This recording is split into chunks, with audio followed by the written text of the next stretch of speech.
How would you like a 15% discount to my daily email, the stack of stuff, the show notes, discounts to the conference, all of that? All you need to do is text the word show to 33777.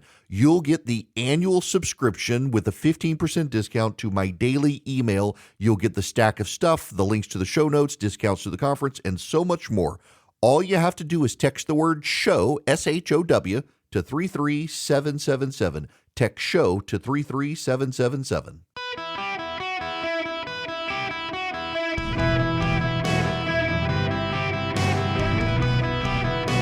Welcome to the Eric Erickson Show podcast, Hour 3. Ladies and gentlemen, boys and girls, welcome. It is Eric Erickson here across the United States. 877-973-7425 is the number.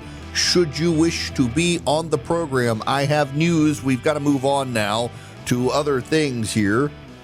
The governor of the state of Florida, Ron DeSantis, is calling a special session in light of what happened in Virginia to begin redistricting Florida.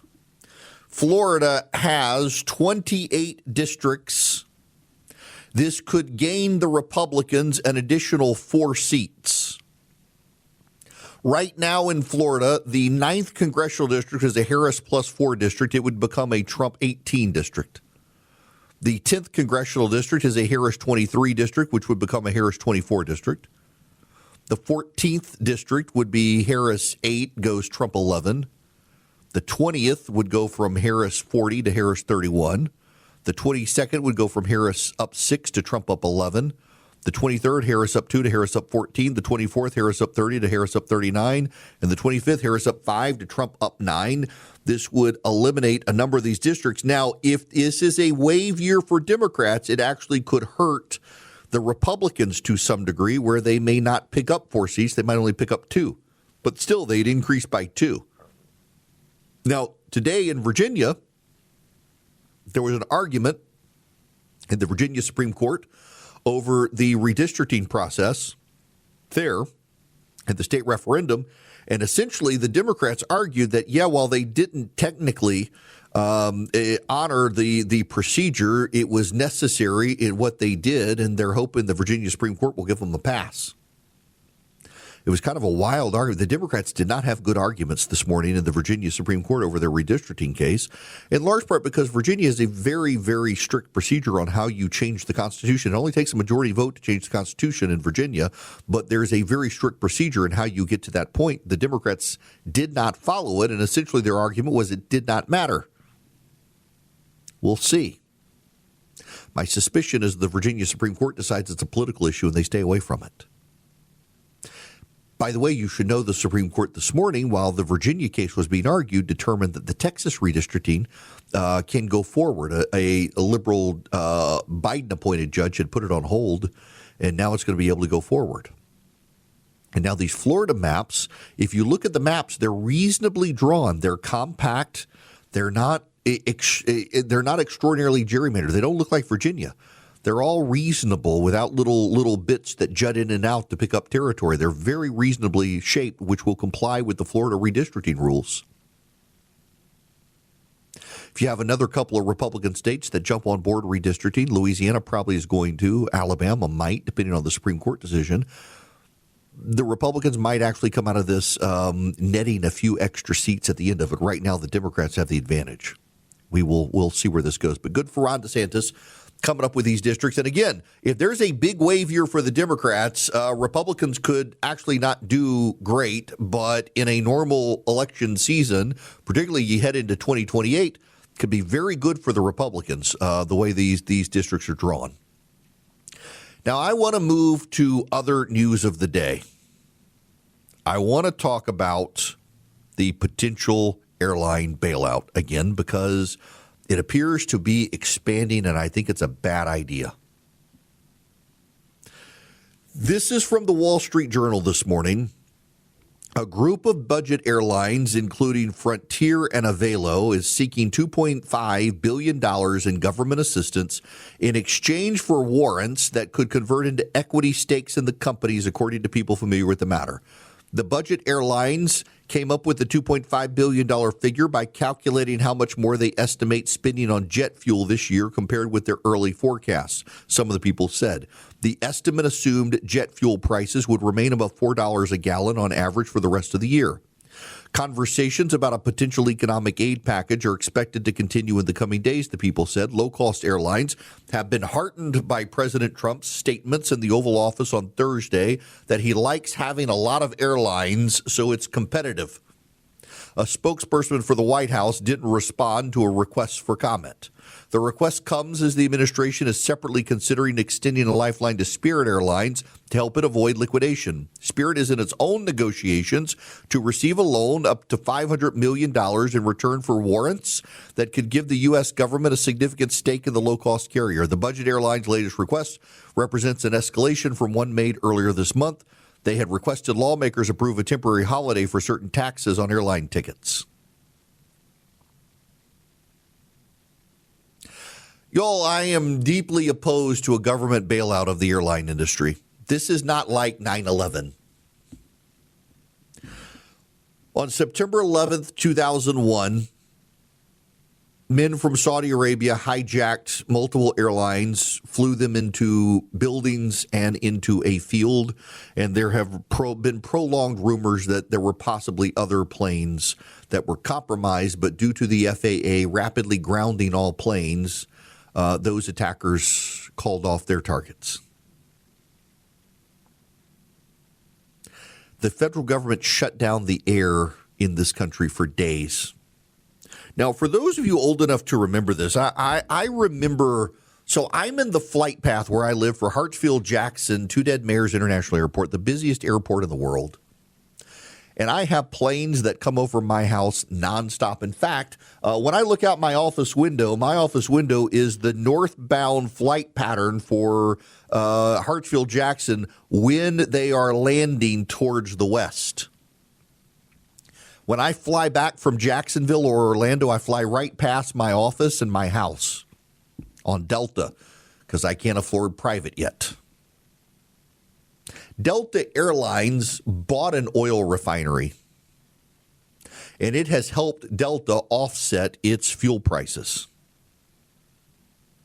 Now, why are Delta and United and American and Alaskan and several of the other major air carriers, Southwest,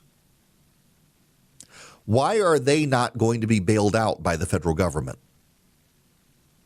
They're not going to be bailed out by the federal government because they charge higher prices.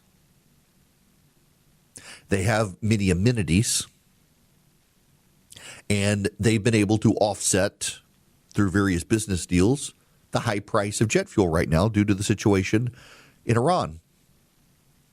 I'd never heard of a Velo until this morning. I didn't know it was an airline, and apparently it flies into Atlanta.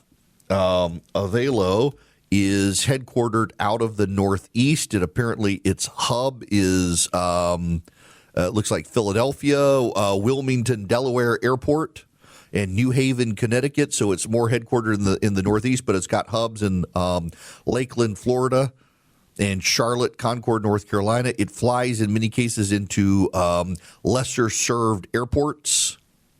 So it flies into Savannah, it flies into Atlanta, it flies into Knoxville and Nashville. It does not fly further west than Dallas. I'd never heard of it. I've seen Breeze Airlines. Breeze is an airline that I increasingly, when I travel, I find it it's got a number of airlines or a number of airports, and where it flies more often than not is into airports that don't necessarily have as much traffic. So it doesn't fly into Atlanta, Georgia. It flies into Birmingham, and it flies into Huntsville, Alabama, flies into Greenville, Spartanburg, South Carolina, flies into Burlington, Vermont, and Manchester, New Hampshire. It flies into Hartford, Connecticut. It flies into New Haven, Connecticut. Flies into Burbank, Hollywood. It does fly into LAX, but it primarily flies into Burbank and Hollywood. It flies into Eureka, California. It doesn't fly into major aviation hubs with very few exceptions. So it doesn't fly into Houston, but it does fly into Dallas, Fort Worth. Frontier, of course, is the one that should probably merge with Spirit. The Biden administration stopped the merger of Spirit and JetBlue, both companies struggling. The Biden administration decided to shut them down, though. We should allow mergers. The solution is mergers. Let these lower-cost airlines merge. The problem with Spirit, and I got to say this again, and by the way, I got a very nice, respectful email from a pilot from Spirit the other day explaining the Spirit situation, and I understand there would be 14,000 people who could lose their jobs. But Spirit Airlines' problem is not just fuel costs. Spirit has a reputation problem and other problems. You don't hear the jokes about Frontier that you do Spirit or Avelo, which I didn't even know was an airline until today. Breeze, you don't really hear about these things. You hear about Spirit for the fistfights and the viral moments, none of which reflect well on the airline. It's got a distinct reputation. Part of Spirit's rebuilding needs to be to rebuild its brand as something other than essentially the Spirit Halloween of aviation. It should not be by government bailout. The government picking winners and losers. There are winners in aviation, and you can say many things about Delta and how expensive it has become. Delta has become probably the priciest airline in the country. They are valuing premium seats now. United has started valuing premium seats, more and more focused on business class travelers, and it's a conscious choice. Well, their conscious choices to drive up their prices for many will drive people to Southwest or to American or to Spirit or to Frontier. There are market forces. When the government gets involved in picking the winners and losers, the government disrupts the market forces. I hate it for people who might lose their jobs because the government did the right thing by trying to blow up Iran's nuclear arsenals, provoking a war that raised gas prices. I hate that. But as a matter of public policy, these things happen. You know what's really notable as a side note here, something nobody's talking about? The Green New Deal. It was public policy of the Democrats to raise the price of gas. We're watching a bunch of airlines grapple with the high cost of fuel due to a war, and those fuel prices will come back down.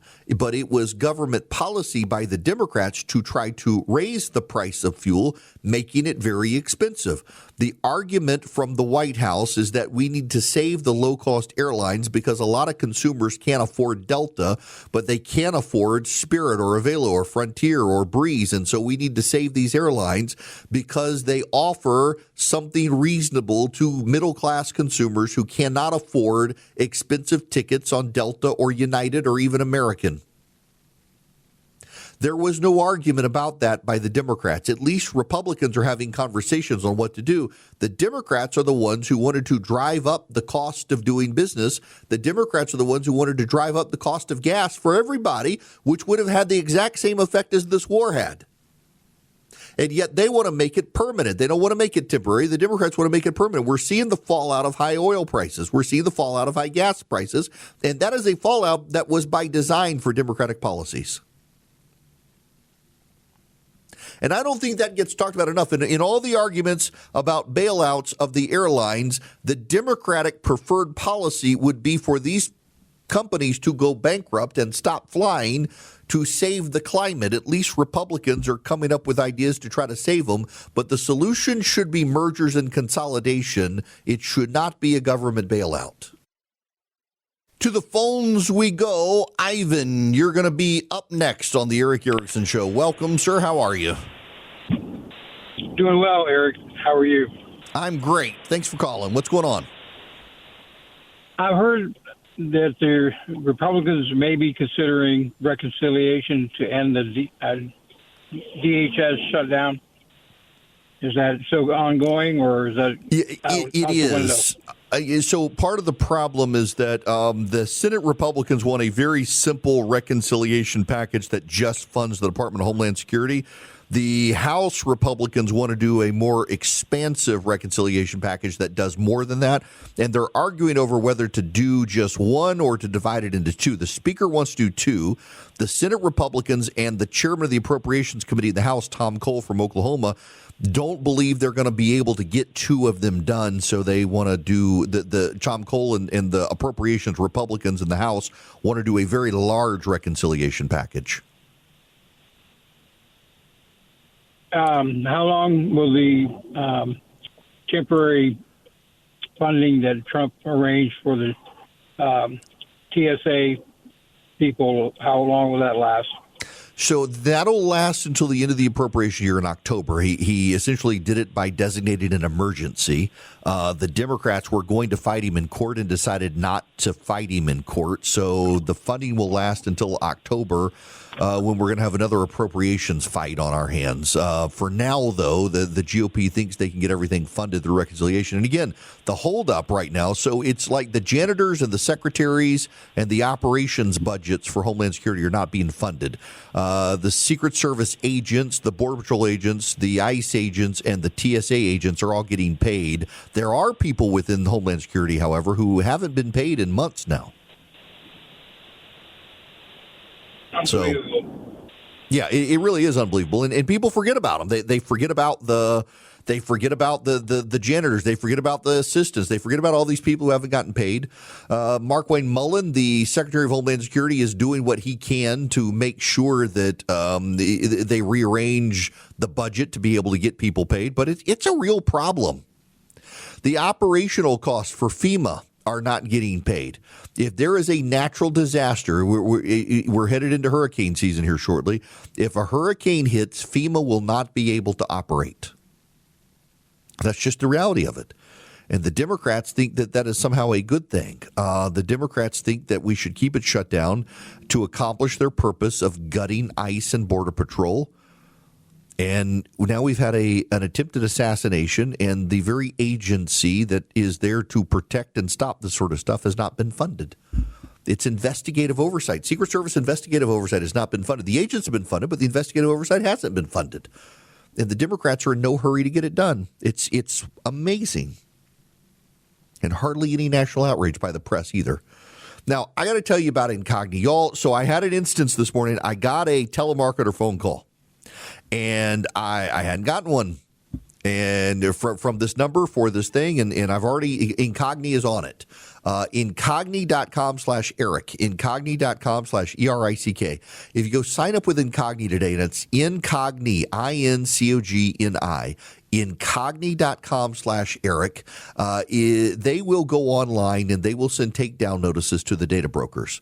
And they will tell the data brokers online to start deleting your information. They've done it over 340.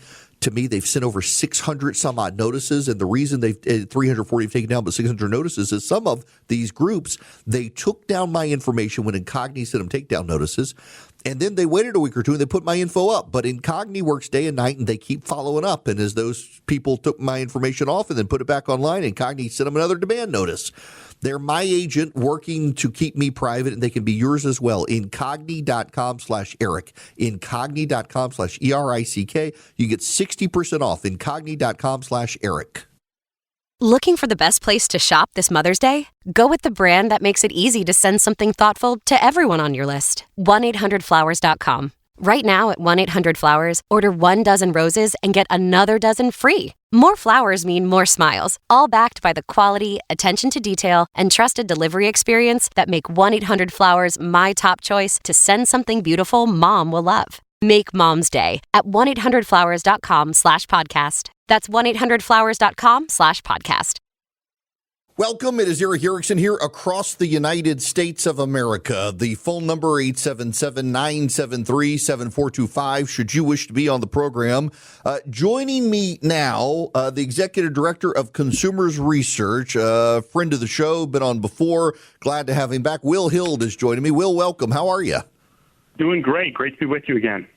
So I've been wanting to talk to you because I'm noticing a trend in where the left is suddenly pushing back, advancing DEI. And I know you guys at Consumer Research sent me a note about the insurance companies, Chubb, among others, which seems to be awfully friendly with communist China, that they're kind of doing backdoor DEI now, elevating it. And I was curious, so I was glad you were able to be available here. So what's going on with this? Certainly. Well, that's a great question. I appreciate you having me on to discuss. We've been focused on the ways in which financial services industry has been pushing a woke agenda, especially during Trump 1, when they thought Hillary was going to win and it didn't happen. The left started using the market share, putting together basically cartels of financial service companies, banks, asset managers. We talked a lot about BlackRock. You coined BlackRock the Linda S, which I am very jealous. I didn't think of, but so spot on. But not a lot of attention has been put on the insurance industry and the ways in which those firms are using their market shares to push a woke agenda. And so we have a report out, something we call a consumer warning, to warn consumers about the ways in which large insurers like Chubb, Liberty Mutual, and Nationwide are pushing a woke agenda. We've also sent letters to the House Oversight Committee about this and every state's insurance commissioner, because insurance is somewhat regulated more at the state level. And a lot of times they have agreed not to be pushing a particular agenda when it comes to putting out insurance. And so this could be a potential violation of state law in a lot of places. So we're ringing the alarm bell basically for consumers around the ways in which insurers are pushing a woke agenda. So now, give me some examples. And I know you guys are highlighting Chubb, which I did not realize their ties into communist China, which I find really deeply troubling, just given the size of the company. But what are some of the good examples of how they're really engaged in this?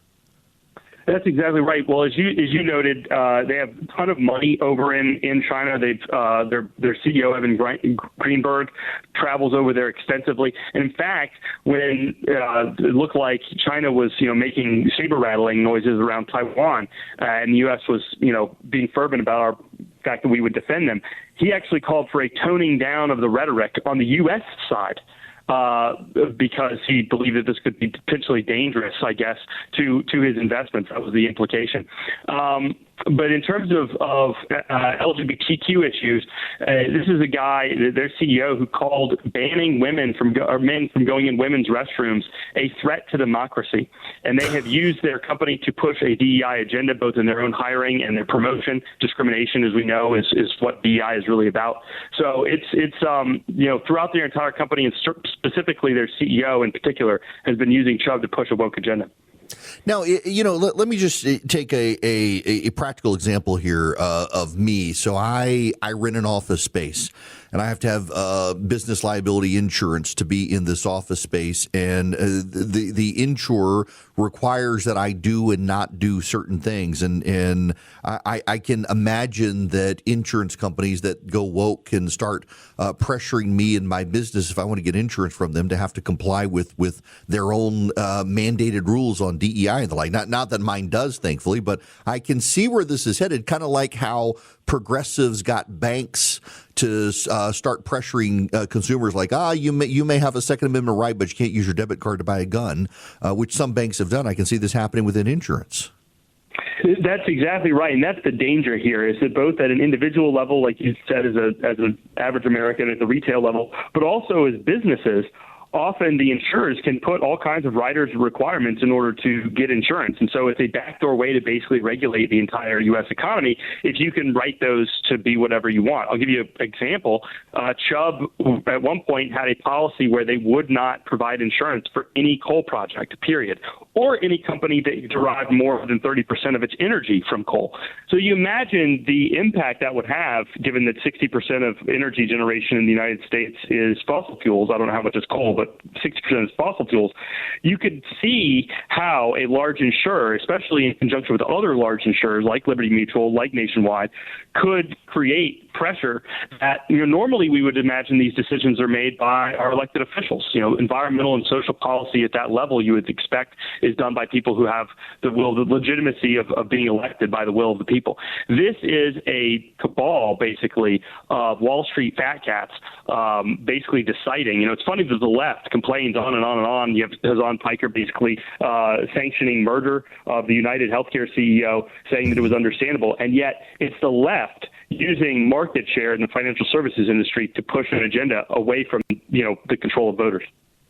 I got to say, just at the strategic level, I've always kind of admired the left finally change their thinking of, hey, let's use judges, let's use Congress. Instead, let's just co-opt the major banks and insurance companies to enact our agenda, and not a single American can escape the power of the banks and the insurance companies because we all have insurance one way or another, whether it's life insurance, homeowners insurance, health insurance. We've all got a bank somewhere. And so they've just taken over with shareholder clout with the different asset managers owning shares in these banks. And it's deeply, I think, more pervasive than people understand how some of these companies are just doing the agenda of the left because they bought up the shares and use shareholder pressure, among other things.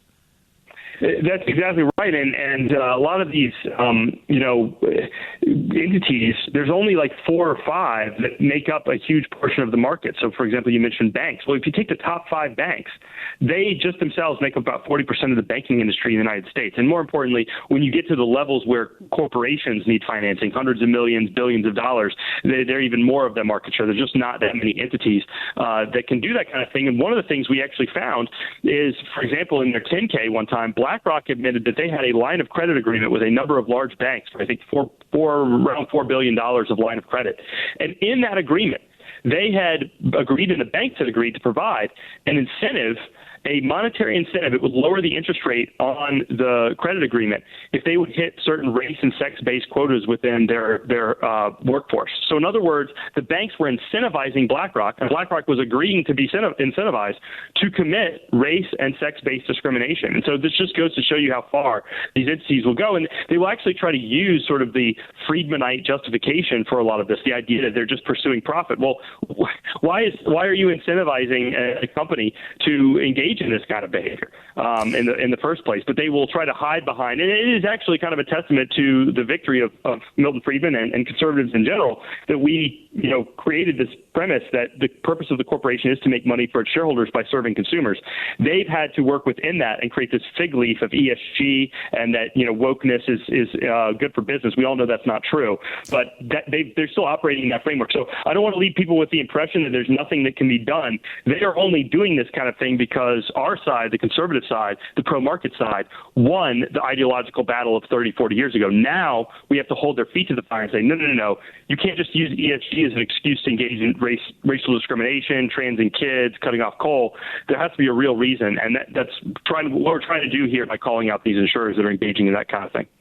So if you're just tuning in, I'm talking to Will Hild. He's the Executive Director of Consumers Research. And Will, I know you guys try to keep everybody engaged in what they can do. So, I mean, from a consumer level, from a personal level, pushing back on these insurance companies and the like, well, what exactly can people do beyond just switching insurance companies? Is there anything? Absolutely. Well, for one thing, switching insurance companies does make a difference, and these companies are terrified. In fact, Nationwide threatened to sue me when we called them out for their engaging in DEI and trying to cover it up by changing the Department of DEI, Department of Belonging. They actually sent Libby Locke, the Bulldog defamation attorney. So they changed it from their DEI department to their Department of Belonging? Belonging. They didn't change a single staff member. They didn't change a single program. They didn't change a single stock photo on their website. They just changed it to Department of Belonging. And I called them out for this in a woke alert. And they actually were so worried about this that they called and threatened me if I didn't withdraw my statement, which of course I'm not going to do because it's right there in black and white. But it just goes to show you they are terrified of this. They are terrified of consumers. They see what happened to Budweiser. They see what happened to Target, and they should be. You guys have a lot of power. People, your listeners don't need to feel disempowered. They need to feel empowered. The last 5-6 years have shown us that consumers hold all the cards. So to get back to your earlier question, what does they do? First of all, go visit us at consumersresearch.org and sign up for those woke alerts, because what we put in those woke alerts is we put the problem and we also put in the solution, the email, the phone number that you can call and complain to these companies. And that does make a huge difference. We have over 100,000 people who've signed up for woke alerts. So when you do it, it's not just you. It's not just one phone call. They're getting thousands of phone calls, and we've changed a whole bunch of companies' policies policies because of that. So that's number one. Two, contact your elected officials and let them know you don't want any woke in insurance. A lot of states, your insurance commissioner is either an elected official or appointed by your governor. And in both cases, they care very much what the public thinks about them and the job that they're doing. So we highly recommend people contact their elected representatives and say they don't want any woke in their insurance in their state. They want that all cleaned up. Well, you mentioned that. So our insurance commissioner here, John King, he's general and he's a phenomenal guy. And I know he has brought these issues up, particularly how the left is using insurance companies to try to bully the private sector companies into complying with their demands, many of which have absolutely, this is the thing that just boggles my mind, it has nothing to do with insurance. Like you were saying, they claim, for example, that ESG is about shareholder value and profitability when study after study has shown that the companies that went into ESG have actually done worse by shareholders than those who just use common sense. That's exactly right. That's exactly right. This is entirely a lie that the left has concocted to get around all of their legal duties, their fiduciary duties to the shareholder, their rules against security fraud, where you say you're going to do one thing with the securities and you do something else.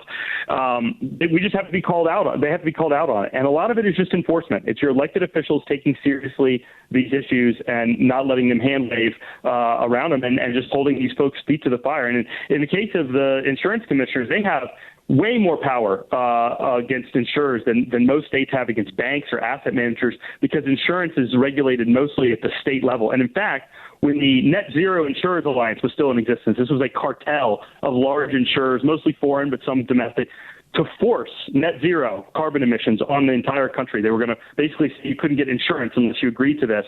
It was a letter from the Republican State AGs Association, made up of 20, 25 states, who said, listen, it looks like you're running an antitrust cartel here. What's that about?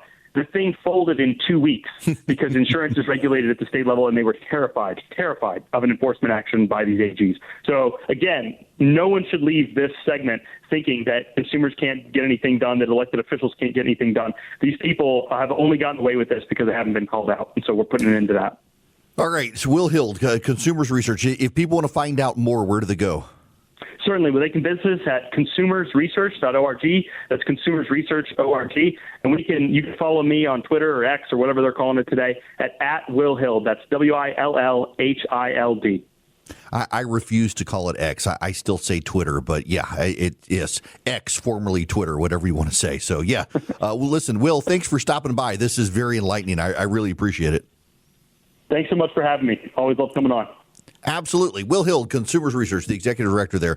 Yeah, you can actually go, consumersresearch.org is the website, ORG, and you can find out how to get the woke alerts, and they send you the phone numbers of if your insurance company's on the list, you can call them and say that you don't like this. The insurance companies are trying to steer public policy towards the left because they have lost the fight through Congress and the courts so much. The progressives are now using the insurance companies for this. It's kind of bizarre to see, particularly Chubb and its ties to the communist Chinese and stuff. So I appreciate Will coming in to actually be the expert on it and talk about what's going on. Keep your eyes open on this stuff, folks, as the left hasn't gone away. They're just getting more sneaky about advancing this stuff. So you can go to consumersresearch.org and find out more.